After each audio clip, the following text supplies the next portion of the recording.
Bloomington Fire Department. Appreciate you guys coming. We're going to show you a little bit of a tour here. Got our guys back here. And we got our special guest Sparky's here to help us out.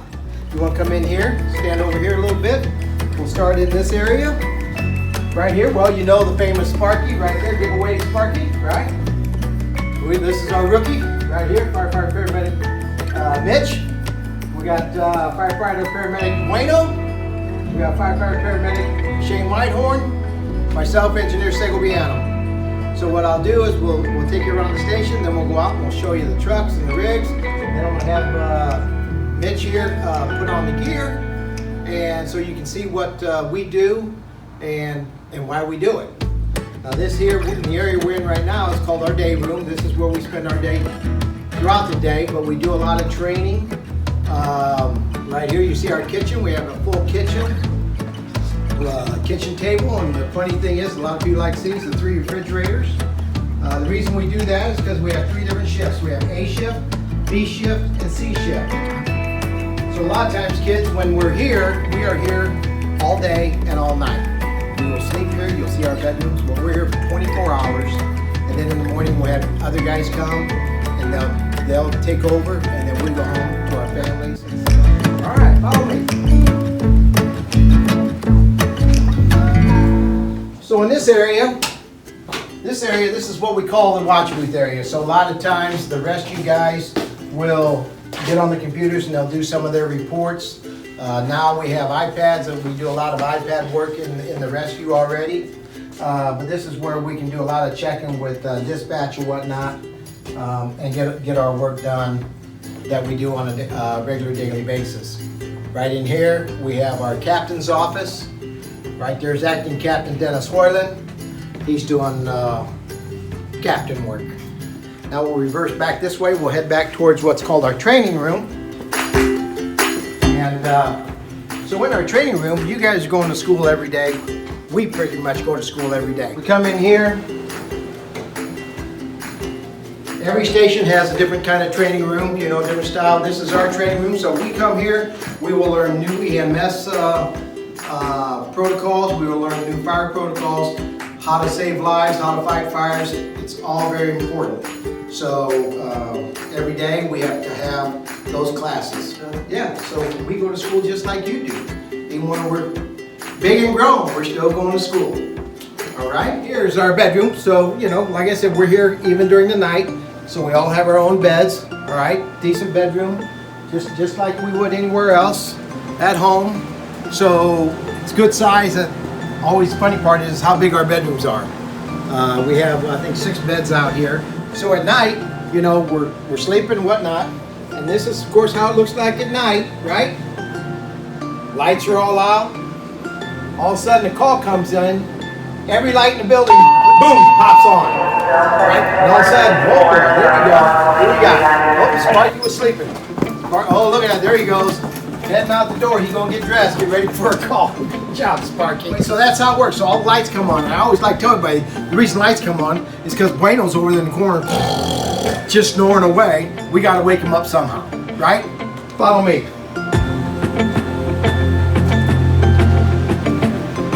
So out here, a lot of times we'll have, if you want to look in there, just take a peek. This is our gear. This is where we keep some of the gear.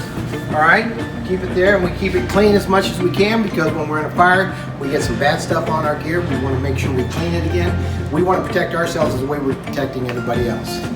So here, yeah, it looks like we have a lot of firefighters that, you know, are going to be here, but what we have, each firefighter has 2 sets of gears. For the reason of, if we come back from a fire, we have some bad stuff from the fire that's on our gear, so we exchange it out. So the city of Bloomington was gracious enough to get us another set of gear, so we put our second set of gear back in service on the trucks, and we can clean the other ones. And while they're getting cleaned and whatnot, we're still ready to go to respond to any call that comes in. All right, so we come this way. Now we're coming out on our apparatus floor, which is where the rescues are, the fire trucks, medics, whatever you want to call them. Right here we have more gear. We don't have, what I like to say, we don't have a white helmet. So we have our battalion chief, who is usually a guy wearing a white shirt with a white helmet, right? So once again, you see you'll see black helmets, and you see red helmets. I always like to tell them, so colors are very important.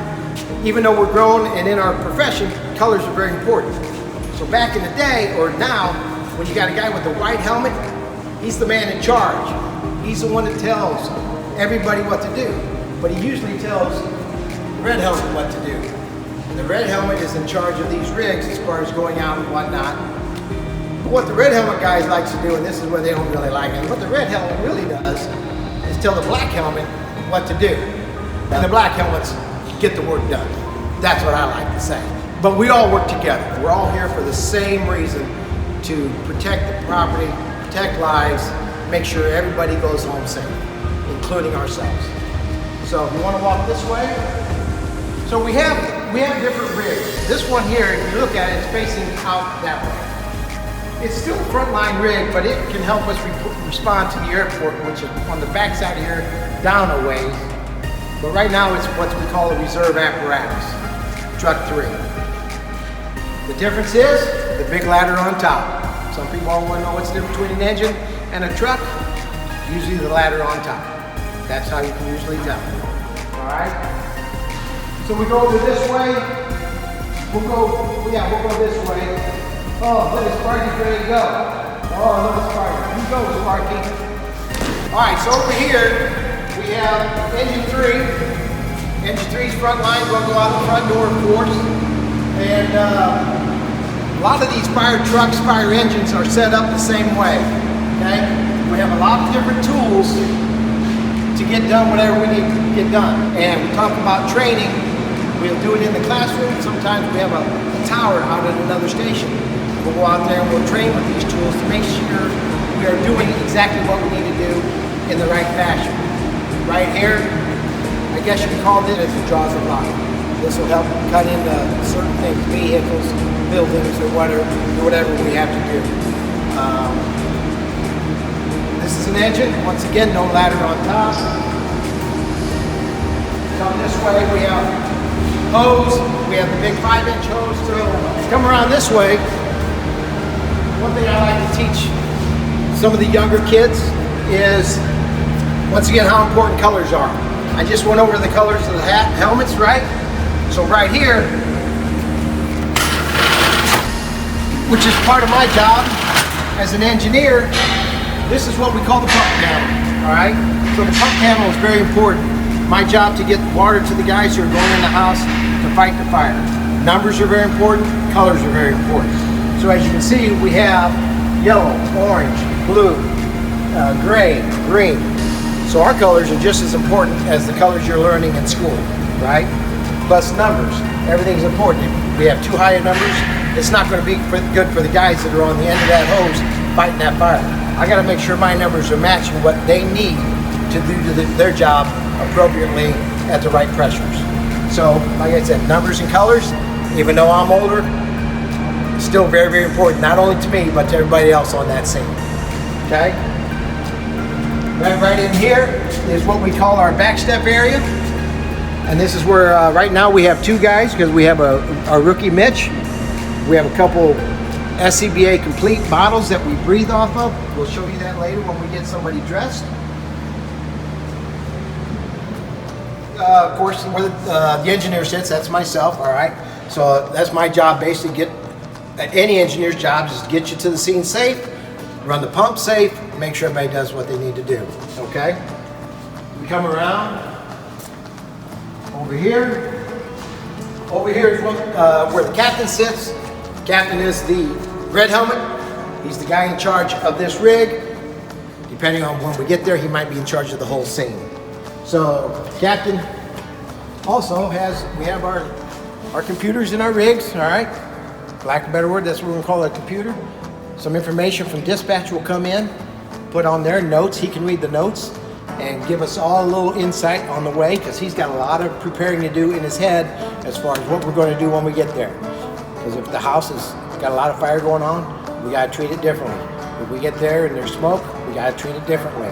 So once again, part of training that we do every single day on the fire department. So, and as you can see, he's got some gear here with his boots. Right now they're sitting up there, but usually they're ready to throw in. This is just the backside again of that. Now if we walk over here, we're going to come to the rescue, or the medic, as I like to call it. This is medic 6. Shane is standing here. So basically here, guys, you know, it's just like anything else. We go to your house, whether somebody's got a boo-boo, someone's got a cut on their arm, or cut on their leg, or somebody's not feeling good. You know, they might just really have the flu or the cold, or it might be even something worse, a cardiac arrest or something like that. We have our medic here that can basically do anything we want it to do. These guys here, I'm telling you right now, train fantastically. I'll put my family's life in their hands because they're very good. So we got our cot here, we have here, Shane, what do we have here?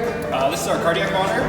So we're able to use this to check out on people's hearts, see if there's any issues with any of the electrical system that runs your heart. Awesome, perfect.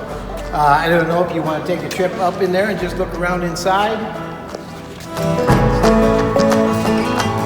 Take a step in there and look around. We have everything like bandages to anything we need to take care of you. Very, very important stuff.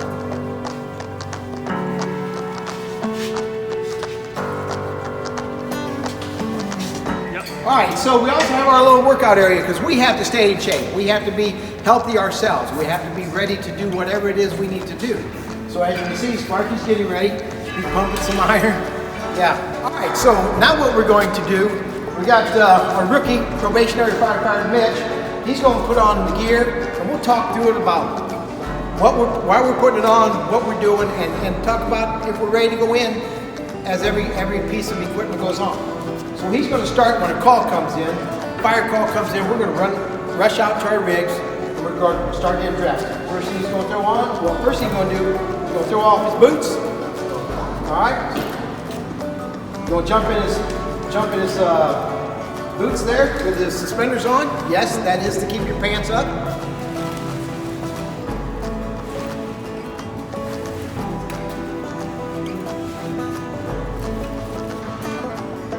Good job. All right. Now, is he ready to go into a fire? I don't think so. Look at that. His hands are still bare. His face is still bare. We don't want to get burned. Next step he's going to do, he's going to throw on this hood. We call it a Nomex hood.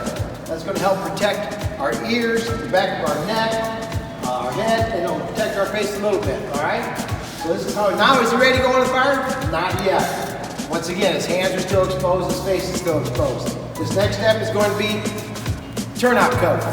We're going to throw a turnout coat on. And remember, this is all done bang, bang, bang, because we're going to try and get to the situation as fast as we can.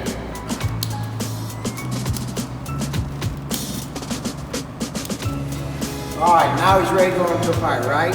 Not yet. Still, hands uncovered, face is uncovered. All right? So his next step is going to be probably throw on his SCBA, right? Of course, this is a piece of equipment that we can breathe off of when we're in the bad conditions. Now, one thing I want to tell everybody, don't be afraid of this. This is basically like our Halloween costume to help you guys. Because at Halloween, you guys will put on a costume and whatnot. This is kind of like what we are. We don't want you to be afraid of this. We want you to know that we're coming to help. And we're going to come in, we're probably going to be on our hands and knees crawling, but we don't want you to be afraid. We want you to be in your room. We want you to stay in your room. Get in the middle of your room, okay? Don't hide under the bed. Don't hide in the closet. We want to be able to come and find you, okay? So, are we ready to go now? Absolutely not. All right, so his next step's going to be, he's going to throw on his mask. Put this on, and now we're getting closer, getting ready to go in. So tighten everything up. Don't throw up his Nomex hood. Now look at that. Now he's protected. Head to toe, all the way. We don't have anything up here yet. We got to do that in case things are falling in the house. So what are we going to put on? What are we going to do on there? Put on our helmet. We're going to put on our helmet. That's a good answer. All right. Now he's protected. What's the last thing he's got to put on? Right? Last thing he's got to put on. Get that? All right, that noise there is activating his SCBA air bottle, so now we know he's got air, right? He's going to throw his mask on. Now he's breathing air, you can hear that. Now, is he ready to go in the house? He's covered. Not yet. Last but not least, he's going to throw on his gloves.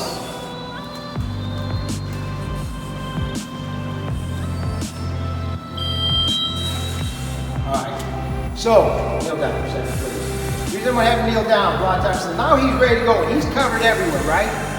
We go in, we do what we have to do. He's going to bring some tools with him, as you see right over there, all right? But he's going to be coming in the house. Now, just by chance, something happens, right? And he gets hurt, and he doesn't move. There's a noise that's going to go off right here. Don't move yet. And it's going to get louder and louder so we can come find him if he's hurt. There it is. Now, he can activate that if he's not hurt. Go ahead and deactivate. Right there, he can deactivate it. Let's just say something happened and he stopped moving for a while. That will go off though if he is hurt. That way we can know as ourselves to go help our fellow brother firefighter and hopefully get him to safety also. So once again, so he might talk to you, right? Go ahead and say a few words. Hi boys and girls, Bloomington Fire Department, I'm here to help. So you really can't hear him that well. Well, we have something over here that helps amplify our voice. Now, Hi boys and girls, Bloomington Fire Department, we're here to help. a lot better. You can understand it a little better as opposed to it being off and us screaming and yelling at each other. Right, Sparky? Right. So anyway, so you want to bring that over there? Go ahead and stand up. So when he comes in, he'll bring in that second.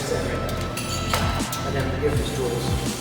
More than likely, he's going to bring, the first firefighter in, he's going to bring these tools. Right? He's going to bring probably these tools with him. We got other tools that we bring along. The captain will bring some tools in. He'll bring these in. We can pry doors open. We can get in windows. We can do whatever we need to do. This is basically an APW, right? There, not this one, I'm sorry. APW. It's full of water and it's pressurized, right? So in case we have a little small fire, kitchen fire, stove fire, something that's not too big, hopefully we can put it out with this. We're using the big engine, right? So, well, if you wanted to, so he comes in, and then this is usually what happens when we have a rookie fully dressed, and he's doing a video for him. Go ahead, Wham. That's how it's done. Just like that. You try and get him as quick as possible, and try and initiate it. Right. I don't think you got him in the head too good. You better get a little bit more. Yeah. That's perfect. That's how it's done right there. Now, get a fire, we don't put water on the firefighter.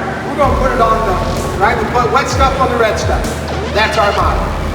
Bottom line, what we want to do, go, put the fire out, everybody goes home safe. That's it. I want to thank everybody for coming. I hope you enjoyed it. I hope you learned something. All right, so one thing was, since you guys are home with your parents right now or whatever, when you are home with your parents, one thing you want to do is put like an escape plan together, all right? You always want to have two ways out of your house. No ifs, ands, or buts about it. That's the thing to do, all right? Then when you go outside, you want a meeting place, whether that's the neighbor's tree or the mailbox. Just designate somewhere where you all meet, all right? And then last but not least, check your smoke detectors, all right? Make sure they're working right. So last but not least, check your smoke detectors. Have your mom and dad check the smoke detectors and let them teach you how to check your smoke detectors and make sure the batteries are fresh in there, okay? Because that's very, very important, very valuable, because that does work. And when they go off, get out of the house. Once you get out of the house, don't go back in the house, okay? We're gonna show up. We're gonna be dressed like that. We're gonna come with all the training we've done, and we're gonna go in the house and hopefully put it out, do the best we can, to make sure you guys are safe, your house is taken care of. All right, well, thanks for giving me the time and coming out here, seeing this little tour and whatnot. I hope you had fun. I hope you learned something.